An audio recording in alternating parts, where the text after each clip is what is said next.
Hello বন্ধুরা, সকলকে প্রতিযোগিতা ম্যাগনেট চ্যানেলে স্বাগত। আজকে আবারও একটি নতুন চাকরির বিজ্ঞপ্তি নিয়ে তোমাদের সামনে চলে এলাম।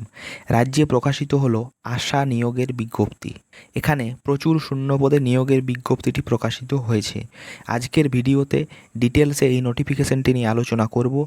ডিটেলস নোটিফিকেশনটি আলোচনা করার পূর্বে তোমরা চ্যানেলে যারা নতুন দর্শক তারা চ্যানেলটিকে সাবস্ক্রাইব করে রাখতে পারো। তো চলো দেখে নিই আজকের নোটিফিকেশনটি।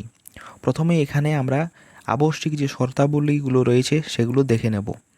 এখানে কেবলমাত্র বিবাহিতা অথবা বিধবা অথবা আদালত কর্তৃক ডিক্রি মূলে বিবাহ বিচ্ছিন্ন মহিলারাই আবেদন করতে পারবেন। দ্বিতীয়ত, প্রার্থীকে যে উপস্বাস্থ্য কেন্দ্রের জন্য এখানে আবেদনটি করবে সেই উপস্বাস্থ্য কেন্দ্রের অন্তর্গত যে উল্লেখিত সীমাবদ্ধ এলাকা সেখানের কিন্তু স্থায়ী বাসিন্দা হতে হবে। এখানে প্রার্থীর বয়সসীমা 30 থেকে 40 বছরের মধ্যে হতে হবে এবং সেটি দেখা হবে 1/1/2024 এই তারিখের ভিত্তিতে। এসসি অথবা এসটি ক্যাটাগরি থেকে বিলং করো, তারা 22 থেকে 40 বছরের মধ্যে যাদের বয়সসীমা তারা এখানে আবেদন করতে পারবে। এখানে তোমাদেরকে যে শিক্ষাগত যোগ্যতা হিসাবে মাধ্যমিক বা এর সমতুল্য পরীক্ষায় কিন্তু পাশ হয়ে থাকতে হবে। এখানে যারা গ্রেড 1 এবং গ্রেড 2 স্বনির্ভর গোষ্ঠীর সদস্য, প্রশিক্ষণপ্রাপ্ত দায়ী এবং লিঙ্ক ওয়ার্করগণ সংশ্লিষ্ট সরকারি বিভাগের শংসাপত্র অর্থাৎ সার্টিফিকেট যদি দাখিল করতে পারো তাহলে তারা কিন্তু এই নিয়োগে অগ্রাধিকার পাবে। এরপর দেখে নেব তোমাদের আবেদনপত্রের সাথে এখানে কি কি ডকুমেন্টস লাগবে। এখানে প্রথমেই লাগবে তোমাদের জন্ম তারিখের শংসাপত্র অথবা মাধ্যমিক বা সমতুল্য পরীক্ষার অ্যাডমিট কার্ড, এটি তোমাদের বয়সের প্রমাণপত্র হিসাবে লাগবে। দ্বিতীয়ত, এখানে লাগছে তোমাদের ভোটার কার্ড এবং রেশন কার্ড। তৃতীয়ত, যারা কোনো ক্যাটাগরি থেকে বিলং করো তাদের জাতিগত শংসাপত্র কিন্তু লাগবে। চতুর্থত, যারা গ্রেড 1 অথবা গ্রেড 2 স্বনির্ভর গোষ্ঠীর সদস্য অথবা প্রশিক্ষণপ্রাপ্ত দায়ী অথবা লিঙ্ক ওয়ার্কার তাদের কিন্তু সার্টিফিকেট লাগবে যদি সেটা প্রযোজ্য হয়। এর সাথে প্রত্যেক প্রার্থীরই কিন্তু 2 কপি রঙিন পাসপোর্ট সাইজ ফটোগ্রাফ লাগবে, যার মধ্যে একটি কিন্তু যে অ্যাপ্লিকেশন ফর্ম সেখানে লাগানো থাকবে এবং অন্যটি যে সেলফ অ্যাড্রেস খাম থাকবে তার মধ্যে দিতে হবে। এরপর লাগছে তোমাদের যে আবেদনকারীর নাম এবং তার যে ডাকযোগ সম্পূর্ণ ঠিকানা উল্লেখিত একটি সেলফ অ্যাড্রেস এনভেলাপ বা সেলফ অ্যাড্রেস খাম, সেটিতে কিন্তু একটি 22 টাকার ডাকটিকিটও লাগিয়ে নিতে হবে।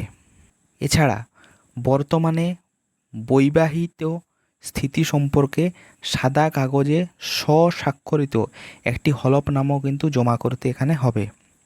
এরপর চলে আসি আবেদন করার তারিখ। এখানে তোমরা 9/8/2024 থেকে 30/8/2024 পর্যন্ত এখানে আবেদন করতে পারো।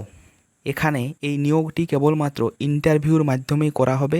ইন্টারভিউর একটি টেন্টেটিভ ডেট দেওয়া আছে, সেটা হলো 25/9/2024 এবং 26/9/2024। এখানে বলাও রয়েছে বিশেষ কারণগত দিনক্ষণের পরিবর্তন হতে পারে, পরিবর্তিত দিন আগে থেকেই জানিয়ে দেওয়া হবে। অর্থাৎ যদি ইন্টারভিউ নেবার যদি দিন বা তারিখের কোনো পরিবর্তন হয় তাহলে সেটি আগেই প্রার্থীকে জানিয়ে দেওয়া হবে। এরপর চলে আসি এখানে অ্যাপ্লিকেশন ফর্মটিতে। এখানে অ্যাপ্লিকেশন ফর্মে প্রথমেই দেখো ডান দিকে তোমাদেরকে একটি পাসপোর্ট সাইজ ফটোগ্রাফ রঙিন সেটি কিন্তু এখানে লাগিয়ে নিতে হবে এবং সেটিতে কিন্তু তোমার স্বাক্ষর থাকবে, ঠিক আছে। এরপরে দেখো এখানে রয়েছে কোন উপস্বাস্থ্য কেন্দ্রের জন্য আবেদন করছো, এখানে কোন গ্রামের জন্য আবেদন করছো, গ্রাম পঞ্চায়েতের নাম, ব্লকের নাম, এরপরে আবেদনকারীর নাম, এটি কিন্তু বাংলায় ফিল আপ করতে হবে। এরপরে আবেদনকারীর নাম ইংরেজিতে এবং ক্যাপিটাল লেটারে এখানে কিন্তু ফিল আপ করে নিতে হবে। এরপর রয়েছে আবেদনকারীর জন্ম তারিখ এবং 1/1/2024 তারিখ অনুযায়ী এখানে যে বয়স হবে সেটি এখানে প্রথমে বছর, তারপরে মাস, তারপরে দিনটি লিখে নিতে হবে। আবেদনকারীর স্বামীর নাম বাংলায় লিখতে হবে, এরপরে ইংরেজিতে ক্যাপিটাল লেটারে লিখতে হবে। আবেদনকারীর পিতার নাম বাংলায় লিখতে হবে এবং এখানে ক্যাপিটাল লেটারে লিখে নিতে হবে। এরপরে বাসস্থানের ঠিকানা, এখানে দেখো গ্রাম, পোস্ট, থানা, পিনকোড, জেলা অলরেডি দেওয়া রয়েছে বীরভূম এবং ফোন নাম্বার।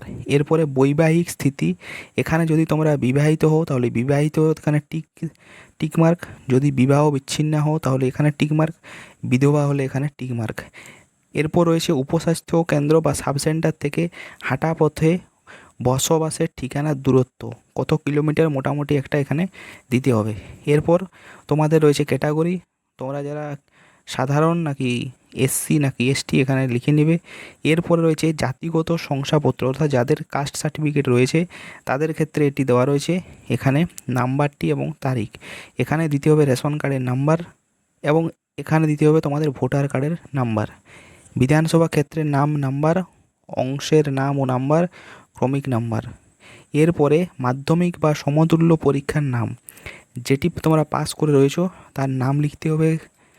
এরপর রয়েছে সেটি কত সালে পাস করেছো তার এখানে বছর লিখতে হবে। মাধ্যমিক বা সমতুল্য পরীক্ষাটি মোট কত নম্বরে ছিল সেটি এখানে লিখে নিতে হবে এবং কত নাম্বার তোমরা পেয়েছিলে সেটি এখানে লিখতে হবে। অ্যাপ্লিকেশন ফর্মটি সম্পূর্ণভাবে নির্ভুলভাবে ফিল আপ করে নেবে।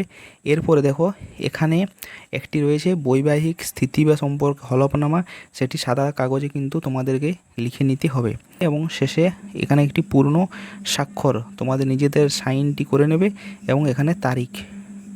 সম্পূর্ণরূপে নির্ভুলভাবে ফর্মটি ফিল আপ করে নেওয়ার পর সেটি একটি এনভেলপের ভেতর ঢুকিয়ে নেবে এবং তার সাথে যে সাপোর্টিং ডকুমেন্টসগুলো বলেছিলাম সেই সাপোর্টিং ডকুমেন্টসগুলো কিন্তু সেই এনভেলপের ভেতর ঢুকিয়ে নেবে। এরপর এনভেলপটি সিল করে নেবে এবং সেটি এখানে তোমরা যে অঞ্চলের বাসিন্দা সেই অঞ্চলের যে বিডিও অফিস রয়েছে সেখানে তোমাদেরকে কিন্তু পাঠিয়ে দিতে হবে এবং সেটি কিন্তু পাঠাতে হবে তোমাদেরকে রেজিস্টার পোস্টের মাধ্যমে।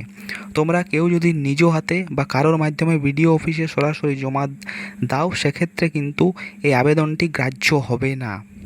তোমাদেরকে এখানে কেবলমাত্র রেজিস্টার পোস্টের মাধ্যমে পাঠাতে হবে এবং অবশ্যই আবেদনপত্রে প্রার্থীর নাম, ঠিকানা, পদ, স্থান উল্লেখিত এটি কিন্তু অবশ্যই থাকতে হবে। এরপর দেখে নিই এই নিয়োগটি কোথার থেকে করা হচ্ছে।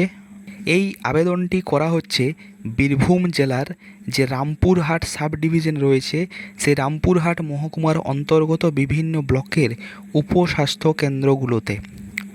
এরপর দেখে নেব এখানে ভ্যাকেন্সি কতগুলো রয়েছে। দেখো এখানে প্রথমেই বাঁ দিকে দেওয়া রয়েছে কোন ব্লক, তারপরে গ্রাম পঞ্চায়েত এবং তারপর সাব সেন্টার এবং সবার শেষে দেওয়া রয়েছে কতগুলো ভ্যাকেন্ট পোস্ট এখানে রয়েছে। যেমন প্রথমে এখানে ময়ূরেশ্বর 1, এখানে এরপরে তার গ্রাম পঞ্চায়েতের নাম, এখানে যে সাব সেন্টার তার নাম এবং এখানে ভ্যাকেন্ট পোস্টগুলোর নাম এভাবে দেওয়া রয়েছে।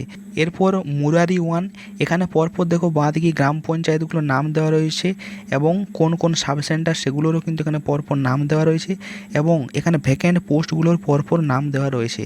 তোমরা এগুলো দেখে নেবে। তোমাদের যদি তোমাদের যে গ্রাম পঞ্চায়েত বা তোমাদের গ্রাম পঞ্চায়েতের অন্তর্গত সাব সেন্টারে এখানে নাম থাকে তাহলে তোমরা কিন্তু এখানে আবেদন করে নিও। এখানে দেখো প্রচুর কিন্তু ভ্যাকেন্সি রয়েছে এবং বিভিন্ন যে গ্রাম পঞ্চায়েত এবং তার অন্তর্গত সাব সেন্টারগুলো দেওয়া রয়েছে এবং ভ্যাকেন্সিও এখানে দেওয়া রয়েছে। এখানে যে ব্লকগুলো রয়েছে সেটি হলো ময়ূরেশ্বর 1, মুরারাই 1, মুরারাই 2, রামপুরহাট 1, রামপুরহাট 2 এবং নলহাটি 1। এই সমস্ত ব্লকগুলোতে যে গ্রাম পঞ্চায়েতগুলো রয়েছে সেগুলোতে এই নিয়োগটি করা হচ্ছে। আজকের ভিডিওতে এ পর্যন্তই। ভিডিওটি যদি তোমাদের ইনফরমেটিভ লেগে থাকে তাহলে একটি লাইক করো এবং চ্যানেলে যদি নতুন দর্শক হয়ে থাকো তাহলে চ্যানেলটিকে সাবস্ক্রাইব করে রাখতে পারো।